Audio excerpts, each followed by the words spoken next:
Dear friend, good morning. आज का topic है ब्रांचेस ऑफ एरोटा।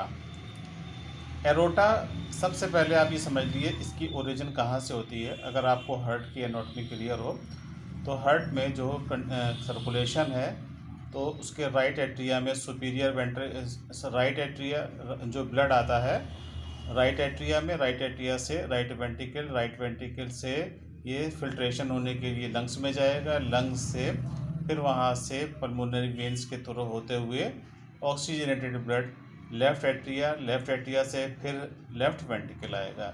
अब जो आर्च ऑफ एरोटा है, ये आर्च ऑफ एरोटा पूरा, ये आर्च ऑफ एरोटा ये लेफ़्ट वेंट्रिकल से ओरिजिनेट हो रहा है और इसको हमने 3 पार्ट में बांट दिया गया है। सबसे पहला पार्ट है इसका असेंडिंग एरोटा, सिर्फ इतना पार्ट असेंडिंग पार्ट है।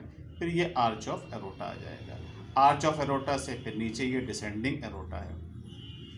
अब आर्च ऑफ एरोटा, इससे कितनी ब्रांचेस निकल रही हैं, कहाँ कहाँ सप्लाई कर रही हैं, वो आप देख लीजिए।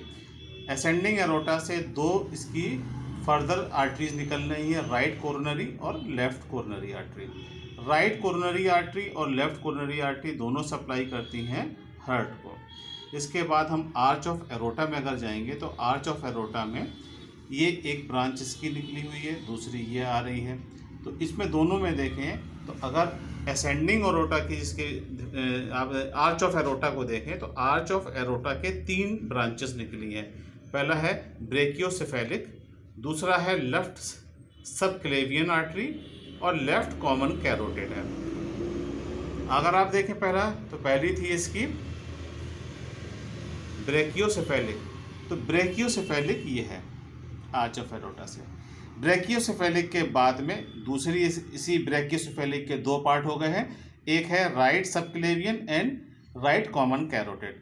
तो राइट सबक्लेवियन ये है और राइट कॉमन कैरोटिड ये है। ये ब्रेकियोसेफेलिक के हैं और ब्रेकियोसेफेलिक जो है इसके आर्च ऑफ एरोटा का पार्ट है। इसके बाद इसकी दूसरी ब्रांच आती है एरोटा की आर्च, इसकी आर्च ऑफ एरोटा की सबक्लेवियन है। सबक्लेवियन को अगर आप देखें, ये सबक्लेवियन आ गई। इसके बाद तीसरी आती है left common carotid, left common carotid. इसके बाद डिसेंडिंग एरोटा, डिसेंडिंग एरोटा ये पार्ट है।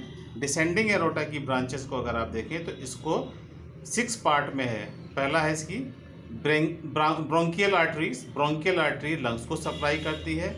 ईसोफेजियल आर्टरीज, ईसोफेजियल ईसोफेगस को करेगी। पोस्टीरियर इंटरकॉस्टल रिब्स के पोस्टीरियर पार्ट को करेगी।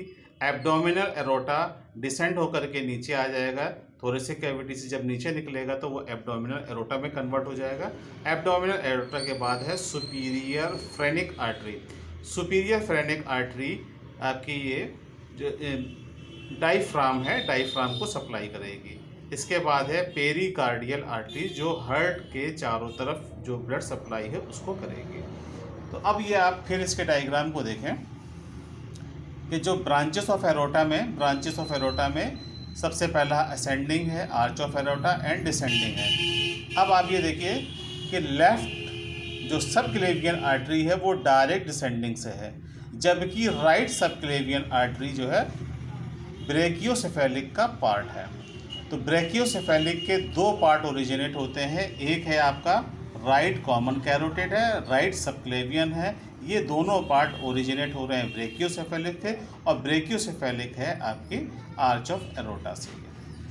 ठीक, तो आज ये आपका इतना है। इसके बाद हम नेक्स्ट टॉपिक ले रहे हैं। तो नेक्स्ट टॉपिक में आप इसमें जो भी चीज़ें देखें वो आप बताइएगा ज़रूर, इसमें कहाँ आपको समझ में नहीं आ रहा है।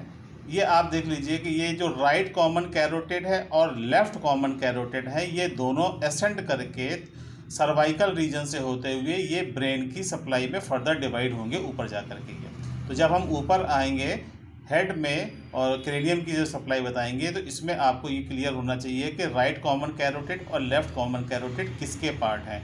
तो राइट कॉमन कैरोटिड आप फिर देख लीजिए कि ये डायरेक्ट ओरिजिनेट नहीं है बल्कि ब्रेकियोसेफेलिक के पार्ट हैं राइट कॉमन कैरोटिड, और left common carotid direct originate है। ये क्वेश्चन अक्सर एग्जाम में पूछा जाता है। Thank you.